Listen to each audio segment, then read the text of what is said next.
The first thing I noticed when I opened my front door wasn't the overturned furniture or the scattered papers. It was the silence, that heavy, unnatural quiet that wraps around you like a burial shroud, whispering that something is terribly wrong. I'm Mara, and I just spent 3 days at a corporate retreat learning how to trust my colleagues through ridiculous team-building exercises. Now I'm standing in my ransacked living room, realizing I should have been more concerned about trusting my own family. My fingers trembled as I dialed Lucas's number. 1 ring, 2 rings, the familiar click of voicemail. Of course, my dear husband was probably at his mother's house, pretending not to know why his wife was calling. Lucas, someone broke into the house. The safe is open. Call me back immediately. I walked through the debris of my violated home, cataloging the damage. Photo frames face down, drawers pulled out and empty, couch cushions slashed open. But they hadn't been looking for money or jewelry. No, this was personal. They went straight for what mattered most. My grandmother's letters, the only pieces I had left of her. My phone buzzed. Not Lucas. Noah from work. How was the drive back? He asked. Someone broke into my house.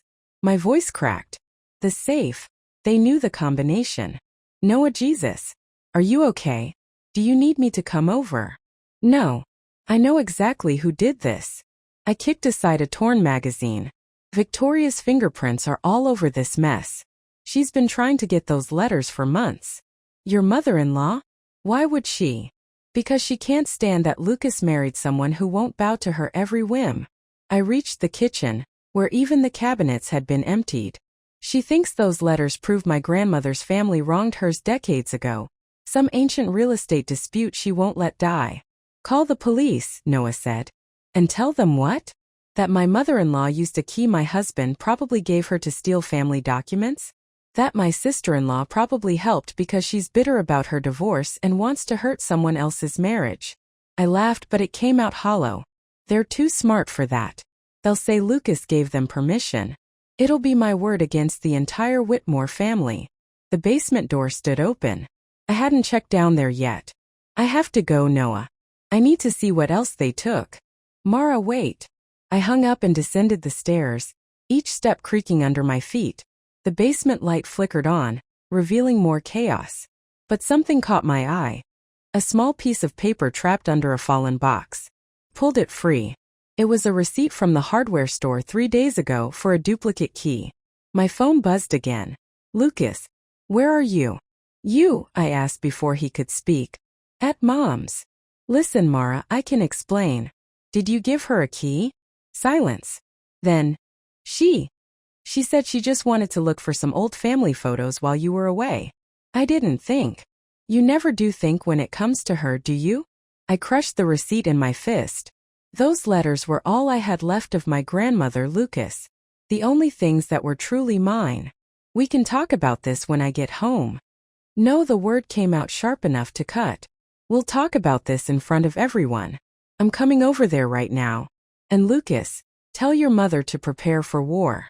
I ended the call and stood in my destroyed basement, surrounded by the wreckage of trust. They thought they could break me, make me submit to their control like everyone else in their lives.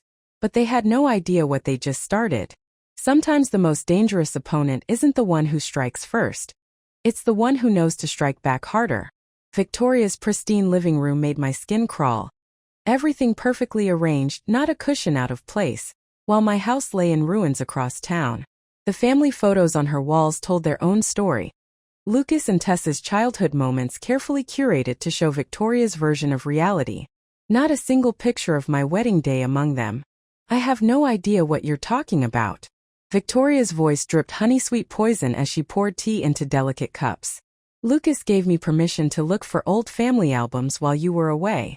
Nothing more. Tessa sat beside her mother, arms crossed, wedding ring conspicuously absent. You're being hysterical, Mara. As usual. I placed the hardware store receipt on the coffee table. Funny how you needed a new key made 3 days ago.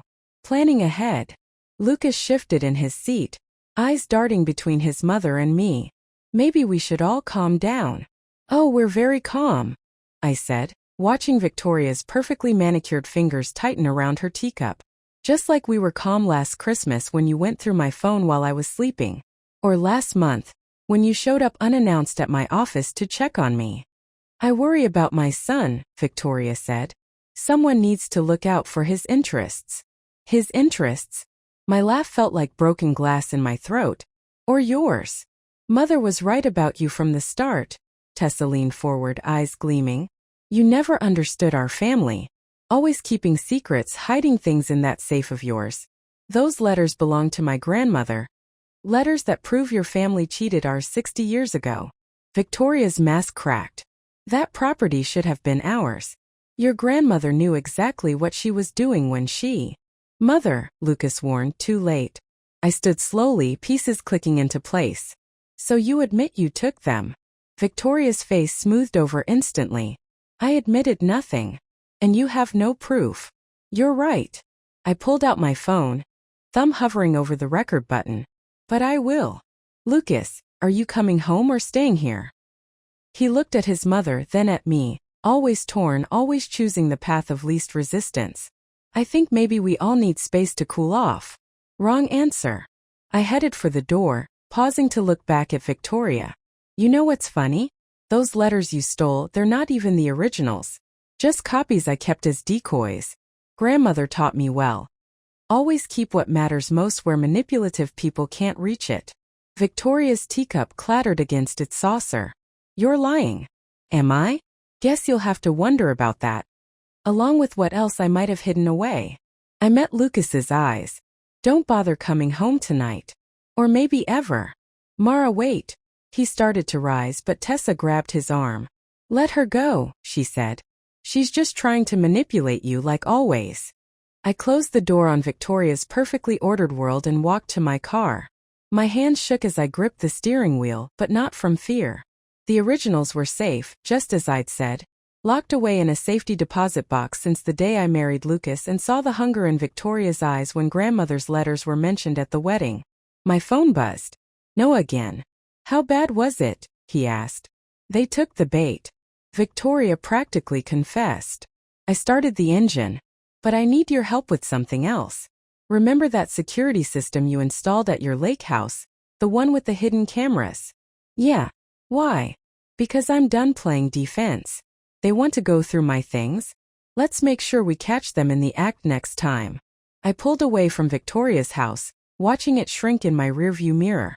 And Noah, thank you for being the one person in my life who actually listens. Always. But Mara, just be careful. People like that. They're most dangerous when they're cornered. I ended the call, mind already racing with plans. Victoria thought she knew everything about me, had me all figured out. But she'd forgotten one crucial detail. I'd spent 3 years watching her manipulate everyone around her. I'd learned from the best. And now it was time to put those lessons to use. The coffee shop across from Victoria's favorite salon wasn't my usual spot, but it gave me a perfect view. I'd been watching for 2 hours when Noah slid into the seat across from me, pushing a fresh cup toward my hands. The cameras are set up, he said. Motion sensors, night vision, everything feeding directly to your phone. But are you sure about this? I nodded toward the salon's window, where Victoria and Tessa sat getting their weekly manicures. Listen. I pressed play on my phone, their voices crystal clear through the bug eye planted in Victoria's purse during our confrontation.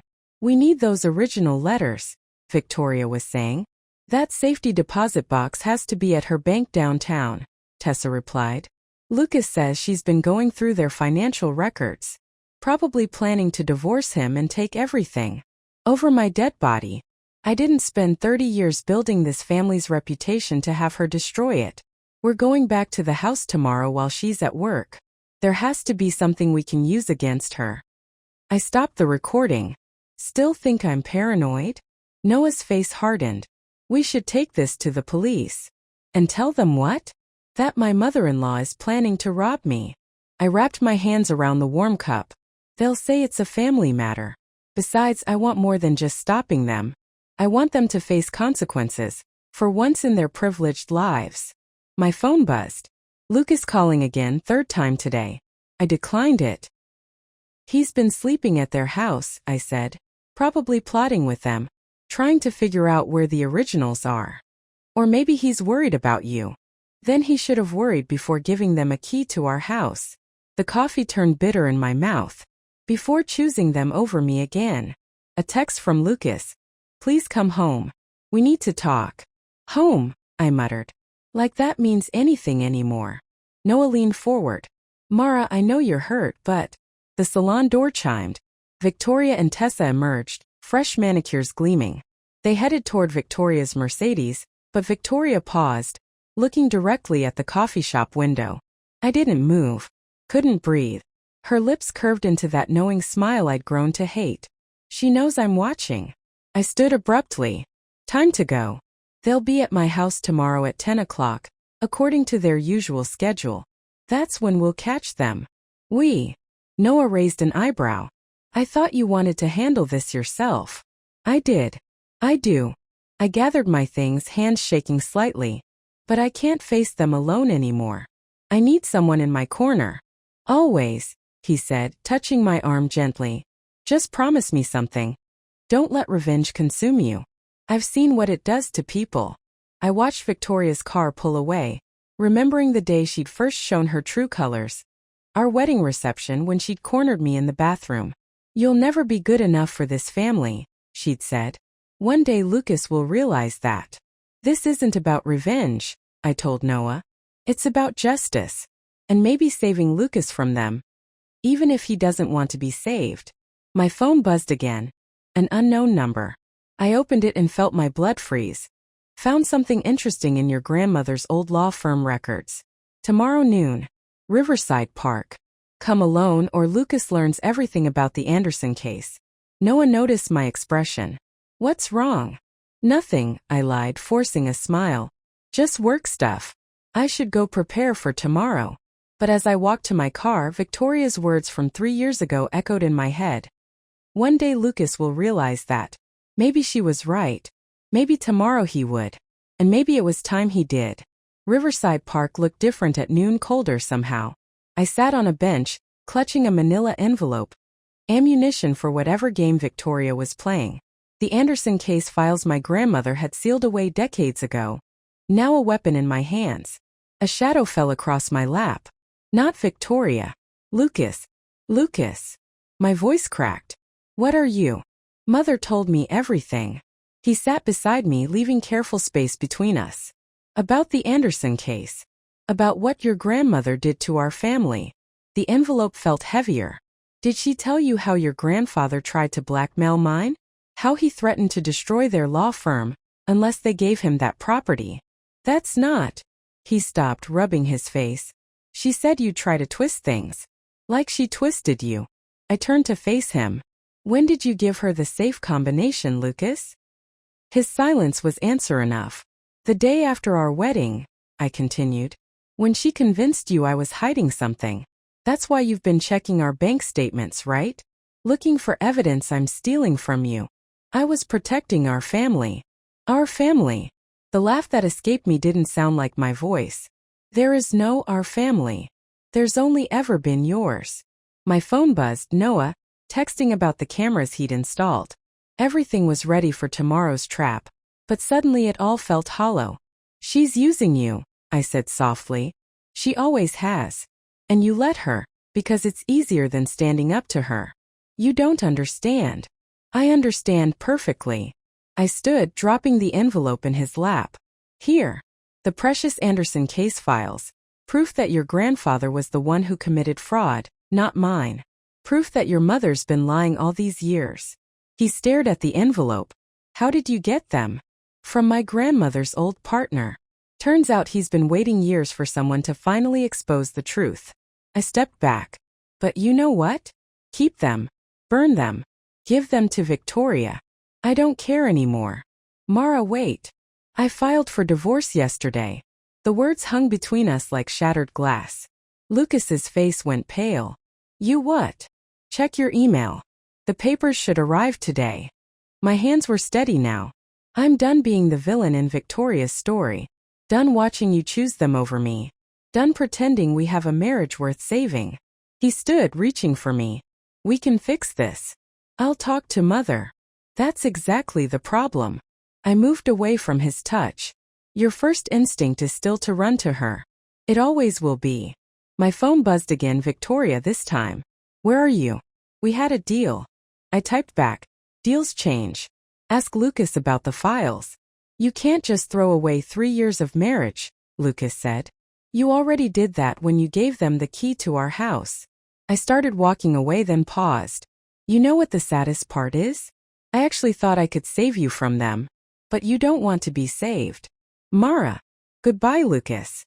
I walked through the park, past the spot where he proposed, past the bench where we used to have Sunday picnics.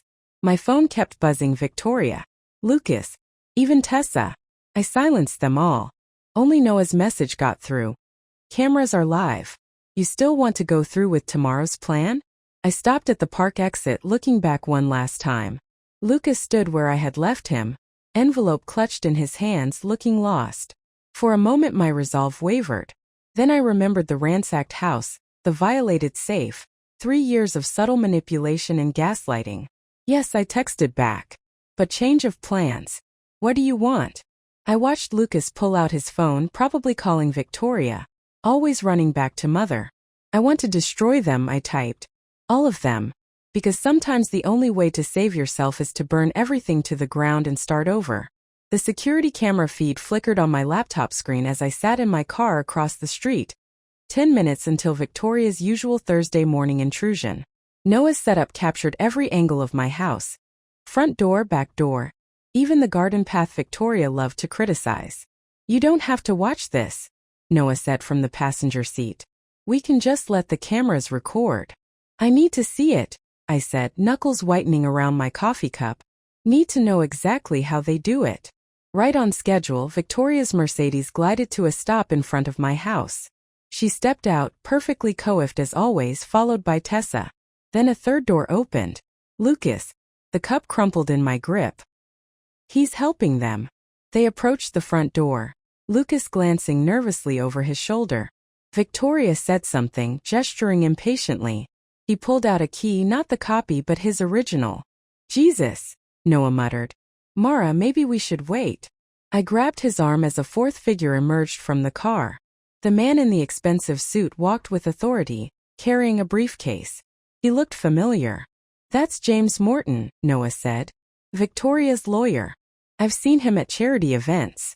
The group disappeared inside my house. I switched between camera views, watching them move through rooms with disturbing familiarity. Victoria directed them like a general commanding troops. The study, she was saying, her voice clear through the hidden microphones. Those Anderson files have to be here somewhere. Mother, Tessa said. She gave them to Lucas. Copies, obviously. You think your wife would give up her only leverage? Search everything. I watched them tear through my home again. But this time was different. This time I saw Lucas's hand shaking as he opened drawers. Saw Tessa's satisfied smirk as she knocked books off shelves. Saw Victoria's mask slip when she thought no one was watching, revealing raw desperation beneath. The safe, Morton said suddenly. Did you check behind it? My breath caught. The wall safe was a decoy. Everyone knew about it. But behind it, there's nothing back there, Lucas said quickly. Too quickly. Victoria's eyes narrowed. Move it. Mother. Move it. My fingers hovered over 911. Behind that safe was a hidden compartment installed by the previous owner. Inside were documents far more damaging than the Anderson case. Evidence of Victoria's own financial misconduct, carefully gathered over 3 years of watching and waiting. Lucas stepped forward then stopped. No. What did you say? Victoria turned on him. I said no. His voice strengthened. This ends now. We're leaving. After everything I've done for you? Victoria's calm finally cracked. That woman has poisoned you against your own family. That woman is my wife. Not anymore, Morton interrupted smoothly. The divorce papers were filed yesterday. You have no legal right to prevent us from. I stepped into the doorway, phone recording. Breaking and entering. Destruction of property. Conspiracy. They froze like guilty children except Victoria. She smiled that knowing smile. Perfect timing, dear. We were just discussing the Anderson case. And other family matters. I can see that. I moved farther into the room, Noah close behind. But you made one mistake, Victoria. You got sloppy. Desperate. I don't know what you mean. The Anderson case was never about property fraud, was it? It was about covering up what really happened, what you did. Her smile slipped. The real documents aren't behind that safe. They're already with the district attorney, along with proof that you embezzled millions from your own charity foundation. That's why you're so desperate to find evidence against my family, to protect yourself. The room erupted. Victoria lunged toward her lawyer. Tessa started shouting. Lucas stood frozen. I kept my eyes on Victoria, watching her perfect world crumble. Sometimes revenge isn't about destroying someone. Sometimes it's about letting them destroy themselves. And sometimes justice comes from simply telling the truth. Police lights painted my living room in alternating red and blue. Victoria sat primly on the couch, tears streaming down her perfectly made-up face as she spoke to the officers. I was just trying to protect my son, she sobbed, pointing at me. From her. Mrs. Whitmore was threatening our family, Morton added smoothly. We have evidence of her harassment, her obsession with destroying her mother-in-law's reputation. The break-in was merely an attempt to recover documents that rightfully belonged to the family. My phone felt heavy in my pocket, the recording of their intrusion suddenly feeling small against a lifetime of their spin. They'd gotten ahead of me, turned it all around like Victoria always did. That's not true, Lucas said suddenly. All eyes turned to him. Mother, stop. Just stop. Victoria's tears vanished. Lucas, dear, you don't understand. I understand perfectly. He stepped toward me, but I backed away, too little too late. The embezzlement accusations, they're true, aren't they? That's why you've been so desperate to destroy Mara's family's reputation. To cover your tracks. Everything I did was for this family. Victoria's mask shattered completely. That money secured your future. Your sister's future. And she jabbed a finger at me. She threatened to ruin everything. The officers exchanged glances. One spoke into his radio. Mrs. Victoria Whitmore, we're going to need you to come down to the station. This is absurd. I'm the victim here. She turned to Morton. Do something. But Morton was already edging toward the door. I believe our professional relationship has concluded, Victoria, given the circumstances. Everything happened quickly after that. Victoria screaming as they led her away. Tessa following, wailing about family loyalty. Morton slipping out during the chaos, the evidence I'd gathered being collected, documented, tagged. Lucas stayed. Mara, don't. I wrapped my arms around myself, suddenly cold. I didn't know about the charity money, about any of it. I swear. But you knew about the break-ins, the harassment, the lies. My voice cracked. You chose them. Every single time you chose them. I can fix this. Fix what? I gestured at our destroyed home. My grandmother's letters are still gone. Our marriage is over. Your mother's going to jail. What exactly can you fix? Noah appeared in the doorway. Mara, the detective needs your statement. I moved to follow him, but Lucas caught my arm. I love you, he said desperately. Isn't that worth something? I looked at his hand on my arm and remembered every touch, every promise, every moment I'd thought we were building something real. Then I remembered watching him help them break into our home. Watching him choose his mother's lies over my truth one last time. Love without trust isn't love, I said quietly. It's just another form of control. I pulled away, leaving him standing in the wreckage of our life. The detective waited with more questions, more forms, more procedures, hours of explaining how I'd gathered evidence of Victoria's embezzlement, how I'd documented her harassment, how I'd watched my marriage die slowly under the weight of manipulation and lies. Later, alone in my car, I pulled out my grandmother's last letter. The real one, not the copy Victoria had stolen. The one I'd kept close all these years. Remember, dear heart, she'd written. Sometimes winning means walking away. Sometimes the greatest victory is in refusing to play their game at all. My phone buzzed. Lucas again. I declined the call and started the engine. In the rearview mirror, I could see him standing in the doorway of what used to be our home, looking lost. For a moment my heart ached. But as I drove away, I realized something. In trying to destroy Victoria, I'd almost become her.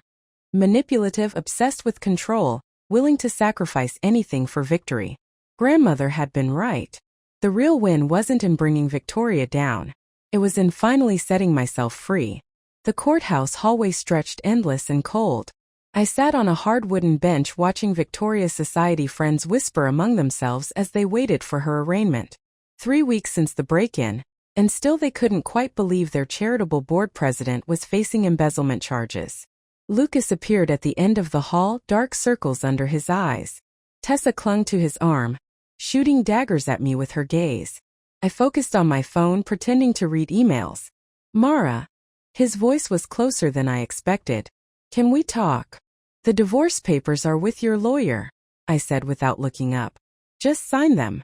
That's not. He sat beside me too close. Mother wants to make a deal. Now I looked at him. A deal? She'll return your grandmother's letters, all of them, if you drop the charges. A laugh bubbled up, bitter as strong coffee grounds. You really don't get it, do you? She's still my mother. And that's all that matters, right? I stood needing distance. Even after everything she did, everything she stole, she made mistakes. Mistakes. My voice carried, turning heads.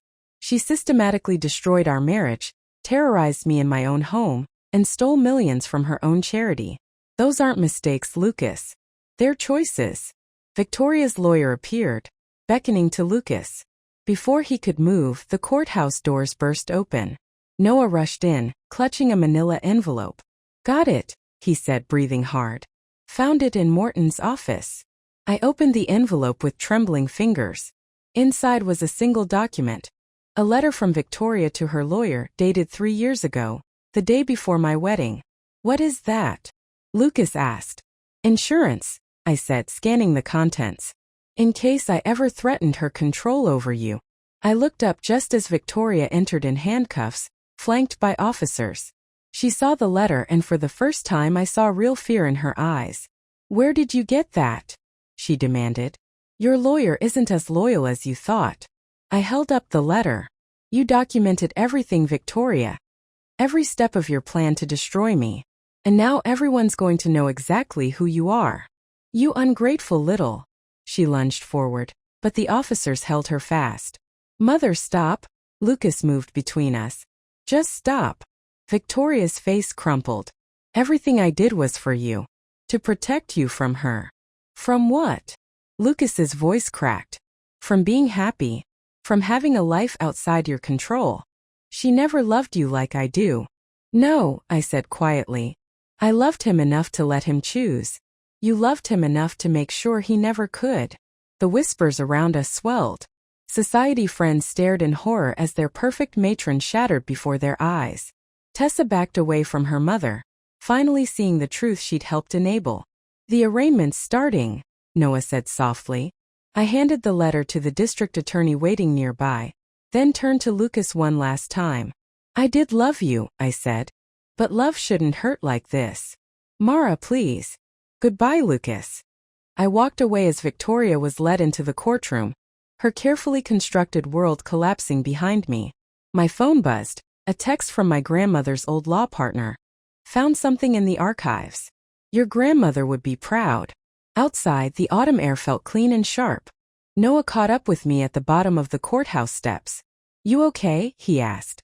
I watched leaves skitter across the pavement, breaking free from their branches, carried by the wind. No, I said honestly. But I will be. Because sometimes winning isn't about destroying your enemies. It's about refusing to let them destroy you.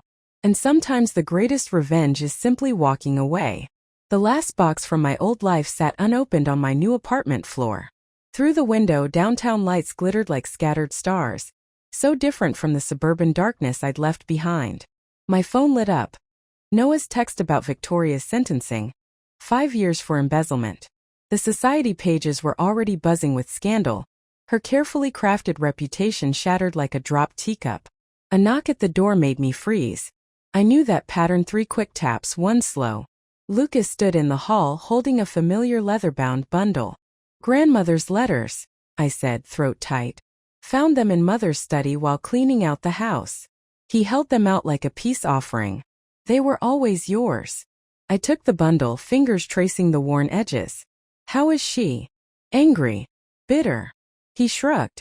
She's in therapy. Says she's starting to understand some things about our family. He hesitated. And you? Learning to stand on my own. He glanced past me into the apartment. You're painting. An easel stood by the window, canvas half covered in bold strokes of red and gold. Something I'd discovered by accident. A way to pour out everything words couldn't hold. It helps, I said simply. Mara, I don't. I stepped back, creating distance. We both know why it ended. I know. He pulled out an envelope, the signed divorce papers and something else. You should see this. Inside was a newspaper clipping from 30 years ago. A small article about a young Victoria, before she married into money, desperate to prove herself worthy of high society. She was always afraid, Lucas said quietly. Afraid of losing control. Of being exposed as not good enough. I'm not excusing what she did, but I understand it now. Understanding doesn't make it right. No. But it helps me not become her. A siren wailed somewhere below. In my old life I would have flinched at the noise. Now it felt like a reminder. Life goes on, changes, transforms. I never wanted revenge, I said, surprised by the truth of it as it left my mouth. I just wanted to be free. I know. He managed a small sad smile. That's why you won. He turned to leave, then paused. The painting, it's beautiful. After he left, I untied the bundle of letters. My grandmother's words flowed across the pages. Stories of strength, of standing up to bullies, of choosing integrity over revenge. One passage, written just before she died, caught my eye. Remember, dear heart. Some people will try to dim your light because they fear their own darkness. Your power lies not in fighting them, but in continuing to shine. I picked up my brush, adding touches of blue to the canvas. Not everything needs resolution. Not every story needs a neat ending. Sometimes victory isn't in destroying your enemies, or even forgiving them. Sometimes it's in discovering who you are without them. My phone buzzed again, Noah inviting me to dinner. Not a date. Not yet. But maybe someday. For now, friendship was enough. For now I had my freedom, my truth, my art. The city lights flickered, casting shadows that danced across my canvas. In my old life, I would have seen threats in those shadows. Now I saw possibilities, patterns, stories waiting to be told. I picked up another brush. The night was young. The canvas was waiting. And for the first time in years I felt truly, completely free. Not because I'd won, not because Victoria lost, but because I'd finally learned the difference between revenge and liberation. And in that difference I found myself.